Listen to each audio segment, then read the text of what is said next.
तो हम बात करते हैं टेनर स्केल की। 5 स्टेजेस होती है इसके अंदर। Stage 1, stage 2, stage 3, stage 4, stage 5। तो पढ़ लेना इसके बारे में। इसके अंदर कुछ इम्पोर्टेंट टर्म्स होती है, जैसे कि थैलार्की क्या होता है। थैलार्की का मतलब होता है ब्रेस्ट डेवलपमेंट, जो कि फीमेल्स के अंदर होता है, which signifies the start of puberty. It is due to the action of estrogen and progesterone. ठीक है। अब बात करते हैं प्यूबार्की की। वो क्या होता है? पहले थैलार्की होती है, उसके बाद में प्यूबार्की होती है। Pubarche occurs after thelarche. It refers to appearance of pubic hair. Pubarche का मतलब हो गया प्यूबिक हेयर आना। ठीक है। एक होता है वर्ड एड्रिनार्की। एड्रिनार्की का मतलब क्या होता है? Increase the secretion of adrenal androgen which leads to pubarche. It make sense. Menarche क्या होता है? सिंपल सा है। It's the beginning of menses due to an increase FSH and LH। अब हम पढ़ते हैं प्रिकॉशियस प्यूबर्टी के बारे में। प्रिकॉशियस प्यूबर्टी फीमेल के अंदर कब कहेंगे हम? जब प्यूबर्टी आ जाए 8 साल से पहले, और मेल के अंदर 9 साल से पहले अगर आ जाए तो हम कहेंगे प्रिकॉशियस प्यूबर्टी। प्रिकॉशियस प्यूबर्टी के 2 कॉजेज हो सकते हैं। सेंट्रल कॉजेज हो सकते हैं और पेरिफेरल कॉजेज हो सकते हैं।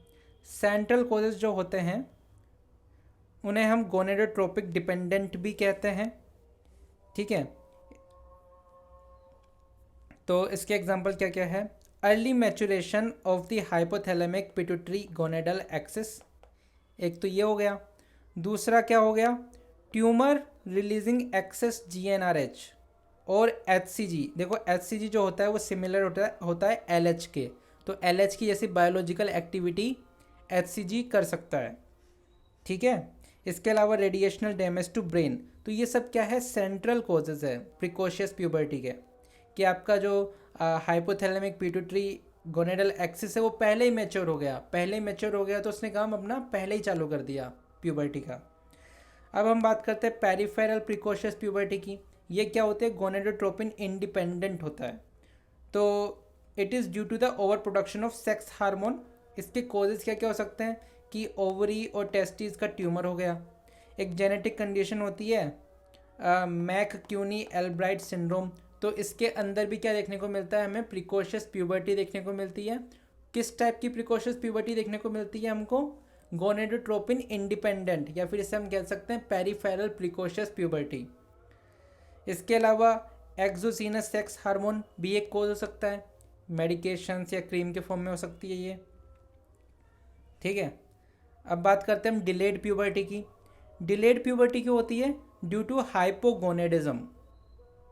अब हाइपोगोनेडिज्म भी 2 तरीके का हो सकता है, प्राइमरी और सेकेंडरी। प्राइमरी को बोलते हैं हम हाइपर गोनेडोट्रोपिक हाइपोगोनेडिज्म, और सेकेंडरी को बोलते हैं हम क्या? हाइपोगोनेडोट्रोपिक हाइपोगोनेडिज्म। तो इनके बारे में बात कर लेते हैं। डेफिनेशन क्या है डिलेड प्यूबर्टी की? In females puberty not started by the age 13, और मेल के अंदर puberty not started by the age of 14। तो ये हो गई डेफिनेशन डिलेड प्यूबर्टी की। अब हम बात करते हैं प्राइमरी हाइपोगोनेडिज्म, जिसे हम हाइपर गोनेडोट्रोपिक हाइपोगोनेडिज्म भी कहते हैं।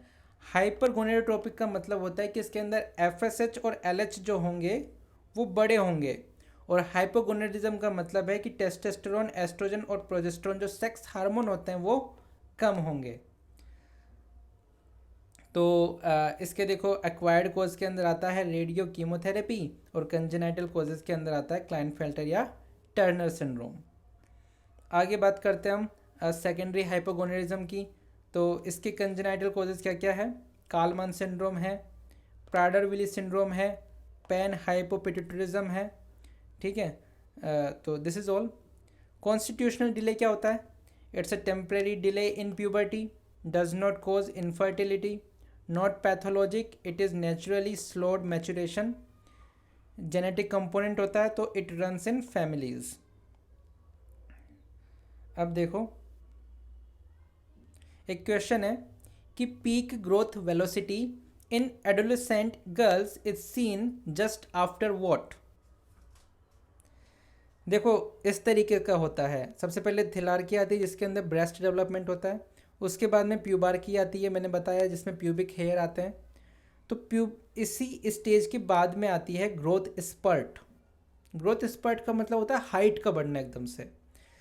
ग्रोथ स्पर्ट को हम और क्या कहते हैं, पीक ग्रोथ वेलोसिटी भी कहते हैं। This both are synonym. It occurs early in female as compare to male, लेकिन फिर भी हाइट तो किन की ज़्यादा होती है, लड़कों की होती है। और प्यूबार्की के बाद में आती है मिनार्की। टेनर को एसएमआर स्टेजिंग भी कहते हैं। एसएमआर का मतलब होता है सेक्सुअली मैच्योरेशन रेट। फीमेल के अंदर ये जो प्यूबार्की होती है, प्यूबार्की या ग्रोथ स्पर्ट, सॉरी, जो ग्रोथ स्पर्ट होता है वो स्टेज 3 के अंदर होता है। वही मेल के अंदर ये स्टेज 4 के अंदर होता है ग्रोथ स्पर्ट। ठीक है, सो दिस इज ऑल।